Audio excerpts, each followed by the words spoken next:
வருங்கால முதல்வர் மேடையில் நடனமாடும் அற்புத காட்சி. முதல்வர் ஆவதற்கு தகுதி என்னவென்றால் மேடையில் நடனம் ஆட வேண்டும்.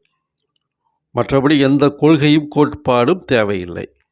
இரண்டாவது, மலேசியாவில் இந்த ஆடியோ லாஞ்சிற்கு ஏற்பாடு செய்தவர் அப்துல் மாலிக் என்ற ஒரு பெரிய பணக்காரர். இந்தியாவிலிருந்து போனவர் தான் அவர். அவருடைய முக்கியமான தொழில் போதைப்பொருள் கடத்தல்.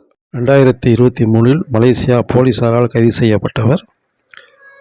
தமிழகத்தில் போதைப்பொருள் கடத்தலில் ஈடுபட்ட சாதிக் என்பவருடன் தொடர்புடையவர்.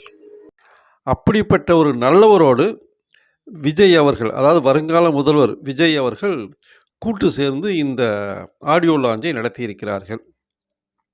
இதிலிருந்தே இவருடைய தகுதி எந்த அளவுக்கு உயர்ந்தது என்பதை அனைவரும், தமிழ்நாட்டு மக்கள், அவரை நேசிக்கக்கூடிய அனைத்து மக்களும் தெரிந்து கொள்ள வேண்டிய ஒரு செய்தி, நல்ல செய்தி.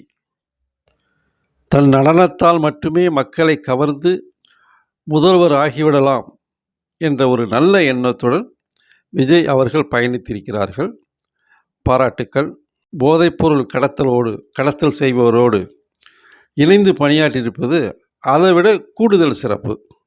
இவர் இந்த தமிழ்நாட்டிற்கு முதல்வரானால் மக்கள் மிகவும் சந்தோஷமாக நிம்மதியாக இருப்பார்கள். 250 கோடியை விட்டுட்டு நான் மக்களுக்கு சேவை செய்ய வந்திருக்கேன் அப்படின்னு சொல்கிறாரு. அது விட்டுட்டு வந்திருக்க வேணாம். ஏன்னா அந்த 250 கோடி இருந்தாலே மக்களுக்கு நிறைய சேவை செய்யலாம். இப்போ என்ன அதை பற்றி கேள்விப்படுறோம்னா, அந்த 250 கோடி வருஷத்துக்கு அதிகபட்சம் 250 கோடி 300 கோடி அவர் ஒரு படம் தான் நடிக்க முடியும். ஆனால் அரசியலுக்கு இந்த மக்கள், நல்ல மக்கள் அவருக்கு ஓட்டு போட்டு முதல்வர் ஆக்கிட்டா மாதத்துக்கு ஒரு 200-300 கோடி சம்பாதிக்கலாம்ல.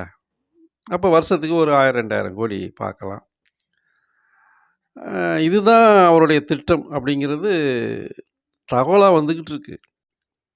ஏன்னா நன்மை செய்பவர்கள், சின்ன சின்ன நடிகர்கள்லாம் இன்றைக்கி அதை சம்பாத்தியத்தை வச்சே மக்களுக்கு நிறைய சேவை செஞ்சுக்கிட்டு இருக்காங்க. அதே மாதிரி இவர் 250 கோடி 300 கோடி சம்பாதிக்கிறாருன்னா இதை வச்சு மக்களுக்கு எவ்வளவோ நன்மைகள் செய்யலாம்.